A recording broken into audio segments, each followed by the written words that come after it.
Disney World produces a lot of trash. More than 15,000 pounds per day at Magic Kingdom alone. But you won't see it anywhere. The Magic Kingdom has a futuristic system of hidden tubes like these that rocket trash out of sight at 60 miles per hour. Disney's system is top secret though, so we went to the only other place in the United States that handles trash this way and on this scale. Roosevelt Island, the tiny sliver of land between Manhattan and Queens in New York City, has been shooting its trash through tubes for nearly 50 years. This was supposed to be the future of garbage. No more curbside bags, giant trucks, and vermin. Dozens of European cities have systems like this built into their infrastructure. So, how did Disney's magical trash tubes end up on a tiny island in the middle of New York City? And why hasn't the system taken off in the US? Pneumatic tubes date back to the early 1800s. They essentially work like giant vacuums, using compressed air to move objects from place to place. Over the following decades, cities across the world began using tubes to deliver mail, as well as medical supplies, banknotes, and at one point, even McDonald's. But the idea was always to move people, like in the Jetsons. Oh boy. By 1870, Alfred Ely Beach developed the first subway in New York City using pneumatic power. It only traveled the length of a city block and was more of a proof of concept than anything else. When Roosevelt Island first opened its doors to residents in 1975, developers had a unique opportunity to experiment with a new kind of waste management. Previously, the island was home to a notorious mental health institution, a smallpox hospital, and a prison. This penitentiary is by far the worst in the United States. The island needed an image overhaul and a solution to trash disposal. At the time, New York City sanitation workers were on a 9-day strike. More than a week went by with no garbage pickups, and people were rioting. The system was inspired by the one in Disney World's Magic Kingdom. It was installed just a few years earlier and is still in use today. So, how do they work? This is Roosevelt Island's AVAC facility. Automated vacuum-assisted collection process is really what it is. Larry Carrick has worked as the island's senior stationary engineer since 2018. And there's a lot to look after. 1974, I believe, this was all put in and operational. This is still functional for the most part. So yesterday was a 17-hour workday. You know, it's part of the job. Every day, about 8 tons of trash run through these tubes. Eventually, it all gets compressed into these containers. The city's Department of Sanitation sends special trucks to pick them up 3 times a day, along with containers filled with recyclables and bulk items too big for the island's AVAC system.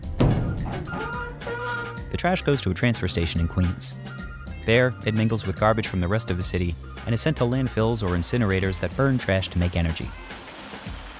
The AVAC system doesn't solve the issue of where our trash ends up, but it does make the process of how it gets there a whole lot cleaner. All of this happens out of sight for the 11,000 people who live on the island.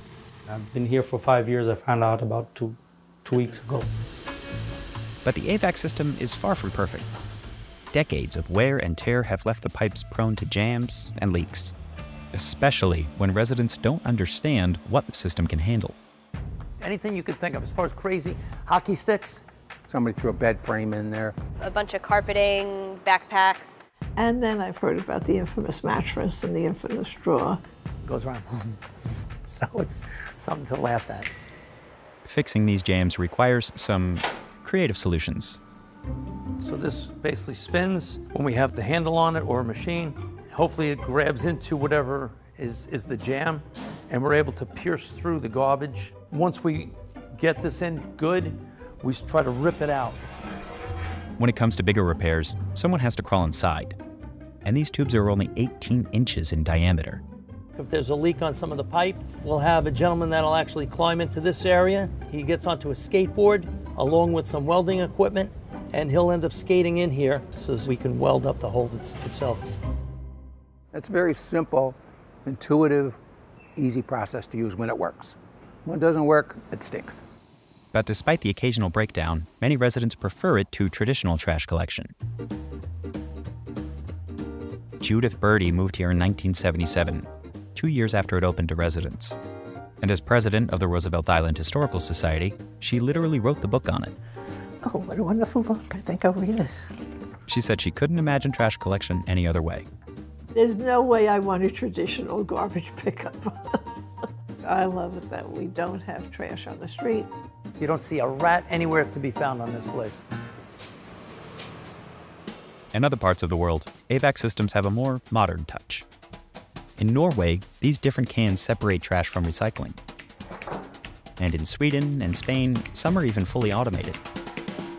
So why can't Americans just stuff their trash down the tube? The main reason, of course, is money. Maintaining these systems is complicated and expensive. Also, private developers don't really have any incentive to invest in this kind of infrastructure. One of the guys who builds these systems compares it to a sewer line. How many times you have to flush the loo in your apartment to amortize that investment, right? It's a basic service you have at your house. And installing them is messy, if not impossible. It involves tearing down buildings to lay the pipes below ground. That's especially tricky in New York City. Manhattan has a huge complex underground, things like the subway system, gas lines, electric pipelines, that it would be essentially impossible to implement an AVAC system like the one we have here. But at the Polo Grounds in Harlem, New York City's housing authority is giving it a shot. There's no one-size-fits-all approach. For dense buildings and for high-rise buildings, pneumatic collection can really save a lot of room on the curb. This will be the first time in half a century that an AVAC system will be installed in the city. The project will cost an estimated $31 million and will service 4,000 residents across 4 different buildings. It's expected to be completed by summer 2024. If the project works, it could serve as a model for the rest of the city and the country. A Swedish company called NVAC designed the Roosevelt and Disney systems, and it's looking to expand its American footprint. We really think there's a huge potential market in the US. Still, long path. We know it is not going to be easy. Roosevelt Island might not be the trashless utopia we were promised decades ago, but advancements in AVAC could lead us to rethink how we dispose of our waste and the infrastructure behind it. Someone's got to take the time, someone has to have the technology. Around here, this can continue. Someone has to continue to put money into upgrades and producing positive things.